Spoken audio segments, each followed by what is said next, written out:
Hi, welcome back to my channel. My name is ch1.pt2 and this is Glam and Vintage. If you are new here, please go back and watch chapter 1, part 1 of the story of my marriage, because otherwise this part is never going to make any sense. And please do not forget to subscribe so that you don't miss the chapters that are coming up next. So I am going to be posting a new chapter every single Sunday, and if there is a part 2 to the chapter, I will be posting it every following Thursday. So please hit the notification button so that you can be notified as soon as the videos are up. And again, please subscribe.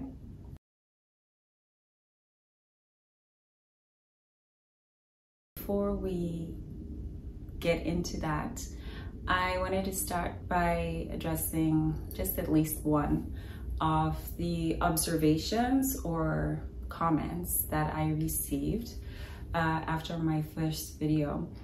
The person asked me why I didn't look sad in the video, why I was smiling and I looked okay when I was telling such a sad story. The fact that I can actually talk about it means for me that I have worked through it, and it's not that it's not sad anymore or it's not something that hurts me, but I moved past it. It is something that will always be a part of me, but when I think about it, I no longer feel as though it is something that is happening to me now. It happened to that girl back then. I feel really bad for her. I think about the situation and everything that that girl went through and how strong she had to be. And it makes me sad that that part of me had to go through that, and that girl, that was me at that time, had to experience all of those things. But I have worked through it, so now I can talk about it and I can look at it as though I'm looking at it happening to another person. I feel like this is just one of the steps of the grieving cycle. I'm not a professional, but I think with every really bad thing that happens to us, you go through the shock, you go through the crying, you go through the rage and not accepting, and then eventually at the end of it all, you accept what happened. You are able to take a step back and look at it and talk about it without it affecting you as much as it did, which doesn't mean that you don't feel sad about it, but you've dealt with it. So I have dealt with what happened to me. That's why I was able to move on, and that is why I am able to tell this story. It's still, obviously, like I said, does hurt sometimes, but I am past that now. Part 2 is coming up next. It was really hard for me, I think, editing this. Like, it's hard to be the one that's filming and then you edit and then you have to rewatch all of this stuff. I felt like I was trauma bombing myself, like downloading all this trauma in like like in 37 minutes. Like, a lot of the things, it kind of took me back to that time, and it kind of really affected me for a couple of days. I felt pretty low, but yeah, which made it really difficult to edit this second part of it because it just got worse. So I hope you're prepared. Get something to drink, get comfortable. This is part 2 of the story of my marriage. I don't think I've ever actually been able to visibly see stages within and through my life where I changed and be able to identify exact markers that made me change. So this was another point, this was another place where, again, I changed, toughened up a little bit more, and I did what I needed to do. I moved to Russia. I moved because I was desperate to have another child. I felt weak as a woman. As a woman, there's one thing that your body is supposed to be able to do, and that is to have children. That is to have a child. I felt like my body betrayed me and failed me. I felt like a failure. It doesn't matter how much success I had in business. It didn't matter how much success, how I had one child that I managed to keep alive. It became an obsession, and I couldn't get over it. I kept thinking, and it kept going on over and over in my head. I would dream about it, like a different end. What if I had, the second I felt pain in Italy, what if I had done something, if I'd run to the hospital? This became a constant obsession, and I knew that I would never get over it. And I know myself well. I know what I need to get over something. I know that for me to be able to get over this story of my marriage, this is what I need to do. I wanted to be out there. I wanted to stop continuing to run around in my mind. I wanted to be out there. And I knew for me to get over this, I needed to have another child. And it didn't matter how, but it had to be my own child. And I didn't care about the condition of my marriage. It stopped being something that mattered to me. I needed to have a child, so this became my agenda. And I toughened up. I stopped feeling sad. I stopped expecting anything from anybody, from my husband, from anybody. And I worked on getting my child. I got there. We stayed with his mom for a week, 2 weeks. Realized that was never gonna work. I left, I went back to Zimbabwe, told him to find us our own place, actually establish proper structures where our son would be able to go to school, we would have our own home, and things would be proper, which he did. And I came back after 2 weeks. And that was the beginning of living in Russia. I immediately started the process that was required for surrogacy, and my OB was honest with me. She told me that it was a process that would take at least, at the very minimum, if everything went well, 2 years. I was fine with it. I told her, okay, I can do it. I was ready. I was prepared. My life basically was, nothing else was more important than achieving this, than doing this. Everything else that I did, I opened a restaurant in the same year. I created a shoe brand in the same year. These were small things in comparison to this one thing that I could not do.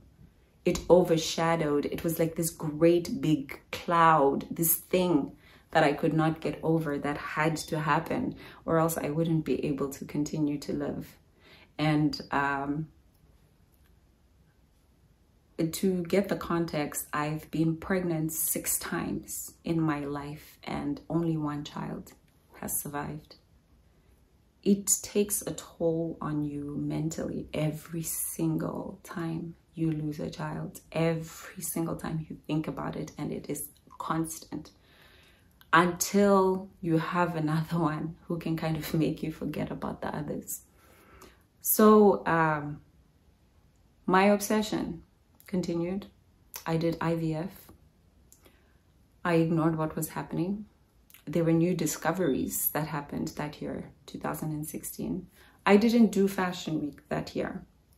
And I lied, actually, to the media. I said that I had sold the Fashion Week, but the reason why I didn't do Fashion Week was because I discovered that year that my husband had been using my event to find girls for himself and his friends.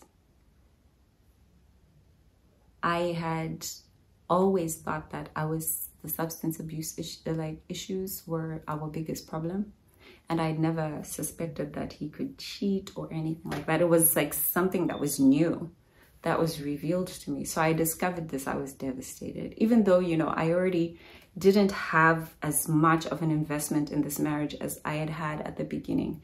But this new revelation, this was not only devastating on the fact, like on that level, like as a wife, you're being cheated on, but then it was like, it attacked my work directly. It made me, I felt stupid. I felt like, oh my God, all these girls, whilst I'm standing up there in front, telling them what to do, they're all like, oh yes, I'm sleeping with your husband, in their heads. And like, I look stupid. I was just like, I'm not gonna do that. So I was just like, you know what? And you know what?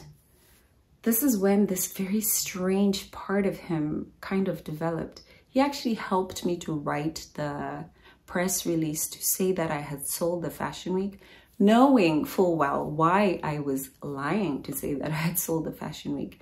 He was like to me, oh, you know what? I think we better write a press release and explain why there's not going to be a Fashion Week this year. No apologies, no nothing. Just kind of like matter of fact, like that. We went through 2016, and then he developed something else, another new habit. He started hitting me. It started slowly. And to be honest with you, I didn't react. It didn't hurt. It didn't hurt. And I don't know if there's anyone else who has experienced physical abuse and you can get hit and you don't feel it because you're numb. I was numb. I didn't feel it and I didn't care. And it happened. And he would be very matter of fact about it. Like if I got hurt, if I was injured, it would be like a matter of like, oh, I think we need to get you medicine for this. Or we probably need to fix this somewhere or another. And I just accepted it. I carried on because for me, I was not thinking about myself. I wasn't like, I knew this was a horrible environment. I knew this was so unhealthy, but I was fixated on my goal. I wanted another child. I wasn't willing to end this relationship and start a new one and have to go through all of that drama. And like, you know, I had already started the surrogacy process and I knew that I was invested for at least 2 years. I just needed to last for 2 years. I needed to survive for 2 years. And that was what I did. I stopped. I ignored everything. I let it happen. I pushed through. And I tried to create as much distance as I could between him and I. I would go to Zimbabwe for work as much as possible and stay there for as long as possible, and then come back to Russia only when it was necessary for me to see doctors or to do things like that. And he was working. I distanced myself from him physically. I used my son. He started sleeping in my room so that I wouldn't have to sleep in the same bed as him. And then he was relegated to my son's room. And this was a gradual but very intentional process that happened. And I checked out of that marriage, that life. I just functioned. I worked. I grew things. I developed things. We bought a house. We did everything. And I was focused only on the end goal. In my mind, with every single IVF process, with every implantation that didn't quite go well, I was still focused on the end goal. I would get my child and then I would leave. And that's what I did. 2018, the surrogate finally got pregnant and was able to keep the pregnancy. I think that must have been the best and the worst year of my life. Between this abusive relationship and all of the extra things that came and happened and surrounded it, and also just the glory of development. I opened my restaurant like in a much bigger space, a space that we bought, and I decorated it. It was beautiful, and I felt like it was the fruition of my career. It was the representation of everything that I had built, a representation of my love for design, my love for fashion, my love for food. I created this space, the space. I did Fashion Week in 2018, and just before that happened, he found me a girl from Russia who he said would be able to help to improve how we did our shisha, etc. And she could also possibly model in the Fashion Week for me. And I was like, great. And he was like, he would bring her to Zimbabwe. I was like, okay. Remember, we have fidelity issues. So, unbeknownst to me, this girl slept at our apartment before she came to Russia. I picked her up actually from the airport in Harare, treated her really well. Everything happened just before I left Zimbabwe after Fashion Week. She posted a picture on Instagram of herself naked in my bathroom in Russia with only a towel, basically like a side picture, holding a towel in my bathroom. That was enough for me. I was done. I was pissed. So I told him it was over, it was done. I was done. I was sick and tired. I was done. I was going back to Russia. I was going to get my daughter, and I was going to get my son, and I was done. The marriage was done. I was not going any further with it. I was finished. I was done. He didn't believe me. He thought that I liked the lifestyle too much. I liked the money too much. But he didn't realize that for me, it's never been about money. It's never about money.